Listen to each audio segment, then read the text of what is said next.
പുരാവസ്തു പുരാരേഖ മ്യൂസിയം വകുപ്പുകൾക്ക് പുതിയ ദിശാബോധം നൽകുന്ന ആശയങ്ങളുമായി വിഷൻ 2031 സംസ്ഥാന സെമിനാർ കാഞ്ഞങ്ങാട് നടന്നു. പല്ലേഡിയം ഓഡിറ്റോറിയത്തിൽ മന്ത്രി രാമചന്ദ്രൻ കടന്നപ്പള്ളി സെമിനാർ ഉദ്ഘാടനം ചെയ്തു. This news sponsored by Forever for everyone. Shobhika Weddings, Big Mall, Kanjangad, Kozhikode, Koilandi and Kutyadi. പുരാവസ്തു പുരാരേഖ മ്യൂസിയം വകുപ്പുകളുടെ ഭാവി വികസന ലക്ഷ്യങ്ങൾ ചർച്ച ചെയ്യാൻ സംഘടിപ്പിച്ച സംസ്ഥാനതല സെമിനാർ വിഷൻ 2031 കാഞ്ഞങ്ങാട് പല്ലേഡിയം ഓഡിറ്റോറിയത്തിൽ മന്ത്രി രാമചന്ദ്രൻ കടന്നപ്പള്ളി ഉദ്ഘാടനം ചെയ്തു. 2031 കേരള സംസ്ഥാനം രൂപീകരിച്ച് 75 വയസ്സ് ആവുകയാണ്.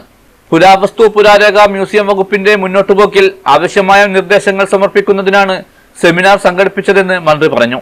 രാജ്യത്തിന്റെ ഭൂതകാല ചരിത്രവും ചരിത്രാവബോധവും ഏറെ പ്രാധാന്യമുള്ള വിഷയമാണെന്നും ചരിത്ര സൂക്ഷിപ്പുകൾ നിലനിൽക്കുന്ന കാഞ്ഞങ്ങാട് സെമിനാർ സംഘടിപ്പിക്കുന്നതിൽ ഏറെ പ്രസക്തിയുണ്ടെന്നും മന്ത്രി കൂട്ടിച്ചേർത്തു. കേരളം സമസ്ത മേഖലകളിലും കൈവരിച്ചിട്ടുള്ള മുഖമുഖമായ നേട്ടങ്ങൾ വിലയിരുത്തുന്നതിനും ഭാവി വികസന ലക്ഷ്യങ്ങൾ ആസൂത്രണം ചെയ്യുന്നതിന് 2031 കേരളം എന്തായിരിക്കണം, എങ്ങനെയായിരിക്കണം എന്നതിനെക്കുറിച്ച് മുഖ്യമന്ത്രിയോടുകൂടിയുള്ള പരിപാടികൾക്ക് രൂപം കൊടുക്കാനും സർക്കാരിന്റെ തീരുമാനമനുസരിച്ച് 33 സെമിനാറുകൾ കേരളത്തിൽ വിവിധ മേഖലകളിൽ സംഘടിപ്പിക്കപ്പെടുകയാണ്. അതിലൊന്നാണ് മ്യൂസിയം പുരാവസ്തു പുരാരേഖാബോധം സംഘടിപ്പിച്ചിട്ടുള്ള കാഞ്ഞങ്ങാട് സംഘടിപ്പിച്ചിട്ടുള്ള ഈ സംഘം.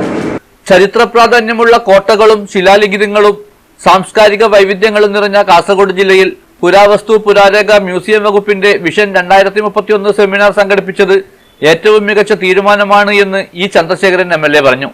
ചരിത്രം, ഭാഷ, സംസ്കാരം തുടങ്ങി നിരവധി വിഷയങ്ങളിൽ കേരളത്തിൽ ഏറെ പ്രാധാന്യമുള്ള കാസർഗോഡ് ജില്ലയിൽ ഒരു മ്യൂസിയം ആരംഭിക്കേണ്ടതുണ്ടെന്നും MLA കൂട്ടിച്ചേർത്തു. നമ്മുടെ കേരളം 1956 നവംബർ 1 രൂപീകരിച്ചത്. 2031 നവംബർ ആകുമ്പോൾ കേരളത്തിന് 75 വയസ്സാണ്. ആ 75 വർഷം കൊണ്ട് നമ്മുടെ സംസ്ഥാനം നേടിയിട്ടുള്ള കാര്യങ്ങൾ എന്തൊക്കെയാണ്, നമ്മളിപ്പോൾ ഇവിടെ എത്തി നിൽക്കുന്നു, നമ്മളിവിടെ തുടങ്ങിയതാണ്, നമ്മുടെ വിവിധങ്ങളായ മേഖലകളിൽ ആർജിച്ചിട്ടുള്ള നേട്ടങ്ങൾ എന്ത്, പോരായ്മകളുണ്ടോ, കുറവുകൾ എങ്ങനെ പരിഹരിക്കാം, ഇതിന് വളരെ സമഗ്രമായ ഇത്തരം ചർച്ചകൾ 10-33 വേദികളിൽ നടത്തിയാൽ ഓരോ ഇടത്തും ഓരോ വിഷയങ്ങൾ സംബന്ധിച്ചാണ്. അവിടെ നിന്നെല്ലാം ഉയർന്നു വരുന്ന വളരെ വിലപ്പെട്ട നിർദ്ദേശങ്ങൾ, അഭിപ്രായങ്ങൾ ഭാവി കേരളത്തെ രൂപകൽപ്പന ചെയ്യുന്നതിൽ, മുന്നോട്ട് കൊണ്ടുപോകുന്നതിൽ അത് വലിയ നേട്ടമായി തീരുമെന്ന ഉത്തമ വിശ്വാസത്തോടെയാണ് കേരളത്തിലെ ഗവൺമെന്റ് ഇങ്ങനെ തീരുമാനമെടുത്തത്. സബ് രജിസ്ട്രാർ ഓഫീസുകളിലുള്ള കാലപ്പഴക്കം ചെന്ന രേഖകൾ ഡിജിറ്റലൈസ് ചെയ്യണം. കാസർഗോഡ് ജില്ലയിലെ പുരാതന കെട്ടിടങ്ങൾ സംരക്ഷിച്ച് മ്യൂസിയം സ്ഥാപിക്കണം. ജില്ലയിലെ കോട്ടകളുടെ സംരക്ഷണത്തിനും നടപടി ഉണ്ടാകണമെന്നും MLA നിർദ്ദേശിച്ചു. പുരാവസ്തു പുരാരേഖ മ്യൂസിയം സാംസ്കാരിക കാര്യം, ആരോഗ്യം, ആയുഷ് ഉദ്യോഗസ്ഥ ഭരണപരിഷ്കരണ വകുപ്പ് additional chief secretary doctor Rajan Khobragade 9 വർഷത്തെ വകുപ്പുകളുടെ പ്രവർത്തന റിപ്പോർട്ട് അവതരിപ്പിച്ചു. മന്ത്രി രാമചന്ദ്രൻ കടന്നപ്പള്ളിക്ക് വേണ്ടി വിഷൻ 2031 രേഖ പുരാവസ്തു വകുപ്പ് ഡയറക്ടറും സംഘാടക സമിതി ജനറൽ കൺവീനറുമായ ഇ ദിനേശൻ അവതരിപ്പിച്ചു. M രാജഗോപാലൻ MLA മുഖ്യ അതിഥിയായി സംസാരിച്ചു.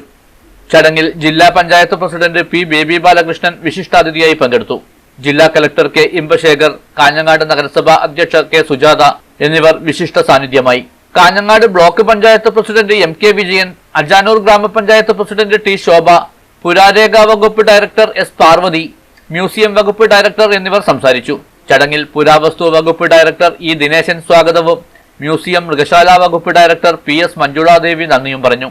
തുടർന്ന് വിവിധ ഗ്രൂപ്പുകളായി തിരിഞ്ഞ് 3 വകുപ്പുകളുടെയും വികസന സ്വപ്നങ്ങളും വ്യത്യസ്ത ആശയങ്ങളും ചർച്ച ചെയ്തു.